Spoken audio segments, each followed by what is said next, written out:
ভারতের হামলার কয়েক ঘণ্টা পর জম্মু ও কাশ্মীরের বিভিন্ন এলাকায় ব্যাপক পাল্টা আক্রমণ চালিয়েছে পাকিস্তান। বৃহস্পতিবার রাতে ভারতীয় সেনাবাহিনী দাবি করেছে সীমান্তবর্তী আরএসপুরা, আর্নিয়া, সাম্ব ও হীরানগরের মতো এলাকায় গোলা বর্ষণ করে পাকিস্তান।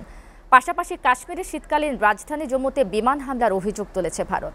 এদিকে পাকিস্তানের সঙ্গে চলমান উত্তেজনার মধ্যে ভারতের পাঞ্জাব, জম্মু ও কাশ্মীর, লাদাখ, গুজরাট, রাজস্থান ও হিমাচল প্রদেশের ২৪টি বিমানবন্দর বন্ধ করে দেওয়া হয়েছে। হামলার পর নিয়ন্ত্রণ রেখার আশপাশের বাসিন্দাদের ঘরবাড়ি ছেড়ে পালাচ্ছেন অনেকে। ডেস্ক প্রতিবেদন।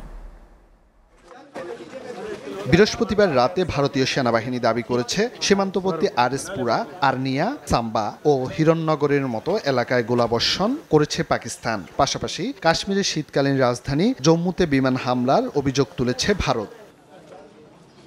পাকিস্তানের জিও নিউজ বার্তা সংস্থা রয়টার্সকে উদ্ধৃত করে লিখেছে, জম্মু শহরে রাতে পরপর দুটি বিস্ফোরণ ও সাইরেনের শব্দ শোনা গেছে। এরপরই শহর জুড়ে বিদ্যুৎ বিভ্রাট ঘটে। ভারতীয় প্রতিরক্ষা সূত্রের দাবি, পাকিস্তানের সারগোদা বিমান ঘাঁটি থেকে ছোড়া একটি F-16 সুপারসনিক যুদ্ধবিমান ভূপতিত করা হয়েছে। এতে ব্যবহৃত হয়েছে ভারতীয় বিমান বাহিনীর ভূমি থেকে উৎক্ষেপণযোগ্য ক্ষেপণাস্ত্র প্রতিরক্ষা ব্যবস্থা। পাকিস্তান থেকে পাঞ্জাবের পানকোট এলাকায়ও ভারী গোলাবর্ষণ হয়েছে। অঞ্চলটি কৌশলগতভাবে গুরুত্বপূর্ণ এবং জম্মুর প্রবেশপথ হিসেবে পরিচিত। সীমান্তবর্তী রাজ্যগুলো পাঞ্জাব ও রাজস্থানের বেশ কয়েকটি এলাকায় ব্ল্যাক আউট ঘোষণা করা হয়েছে। তবে ভারতের এসব দাবি মিথ্যা ও ভিত্তিহীন বলে উড়িয়ে দিয়েছে পাকিস্তান। পাকিস্তানের সঙ্গে চলমান উত্তেজনার মধ্যেই ভারতের পাঞ্জাব, জম্মু, কাশ্মীর, লাদাখ, গুজরাট, রাজস্থান ও হিমাচল প্রদেশের ২৪টি বিমানবন্দর বন্ধ করে দেয়া হয়েছে।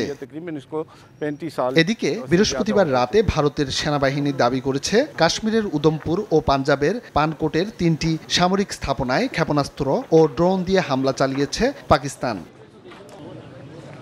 হামলার আশঙ্কায় ভারত নিয়ন্ত্রিত কাশ্মীরের সুচেতগড় ও জেরোয়া ফার্ম গ্রাম থেকে গাড়ি ও অস্থায়ী টেইলরে করে কয়েকটি পরিবারকে চলে আসতে দেখা যায়। পাঞ্জাবের কিছু গ্রামের মানুষ তাদের বাড়িঘর খালি রেখে জিনিসপত্র ট্রাক ও লরিতে ভরে সীমান্ত থেকে দূরের গ্রামে আত্মীয়ের বাড়িতে যেতে দেখা যায়।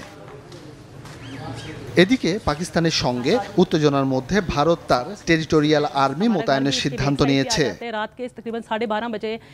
এসিটিভি ইন্টারন্যাশনাল নিউজ ডেস্ক।